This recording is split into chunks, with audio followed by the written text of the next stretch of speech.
বিশ্ব স্বাস্থ্য সংস্থার সুপারিশ অনুযায়ী শিশু খাদ্যে চিনি যুক্ত না করার বিষয়ে নির্দেশনা রয়েছে।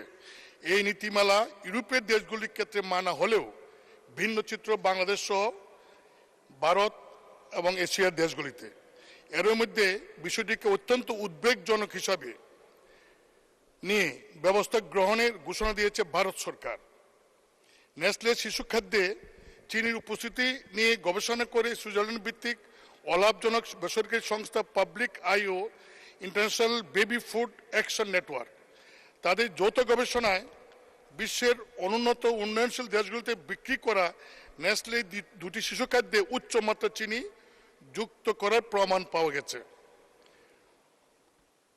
ব্রিটিশ সংবাদ মাধ্যম দ্য গার্ডিয়ান প্রতিবেদনটির সামনে আনে এবং প্রতিবেদনে বলে নেসলে আন্তর্জাতিক নীতিমালা মেনে ইউরোপের দেশগুলিতে সেরেলাক এবং নিডু তৈরি ও বাজারজাত করছে, কিন্তু এশিয়া, আফ্রিকা ও ল্যাটিন আমেরিকার দেশগুলিতে তারা সেই বিষয়টা আমলে নিচ্ছে না। এসব দেশে একই খাদ্যে অতিরিক্ত চিনি ও মধু মেশানো হচ্ছে। প্রতিবেদনে বলা হয় বাংলাদেশে সেরেলাক প্রতি 100 গ্রামে চিনি রয়েছে 3.3 গ্রাম, ভারত ও পাকিস্তানের পরিমাণ 2.7 গ্রাম, থাইল্যান্ডে 3.2 গ্রাম, ইন্দোনেশিয়া 3.8 গ্রাম। অতিরিক্ত এই চিনি ব্যবহারের কথা পণ্যের গায়ে উল্লেখ করছে না নেসলে। ভিটামিন, মিনারেল ও অন্যান্য উপাদান থাকলেও গোপন করা হয়েছে উচ্চ মাত্রায় চিনি ব্যবহারের কথা। ভারতের স্বাস্থ্য মন্ত্রণালয় নেসলের বিরুদ্ধে ব্যবস্থা নেওয়ার ঘোষণা দিয়েছে ইতিমধ্যে।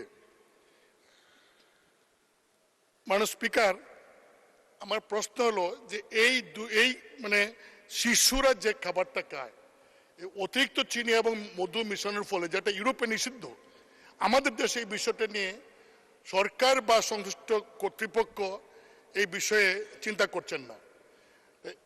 এবং এখানে লেখা আছে যে দুইটা জিনিস খাওয়ানোর ফলে বাচ্চারা বড় হয়, তাদের ডায়াবেটিস সহ অনেকগুলি রোগ এই কারণে কিন্তু এই অতিরিক্ত চিনি খাওয়ার ফলে কিন্তু হয়।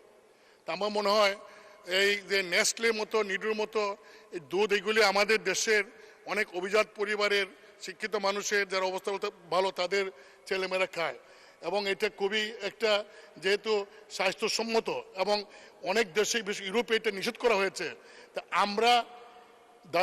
আমি দাবি করব সরকারের কাছে, সরকারের সংশ্লিষ্ট বিভাগ বা মন্ত্রণালয় অতি জরুরি ভিত্তিতে এই বিষয়টার দিকে দৃষ্টি দিয়ে আমাদের শিশু খাদ্যের, যাতে শিশুরা ভবিষ্যতে এই কোনো রোগে আক্রান্ত, এই ধরনের রোগে আক্রান্ত না হয়, এই যে এই খাদ্যের ফলে এই বিষয়টা ব্যবস্থা গ্রহণ করবেন।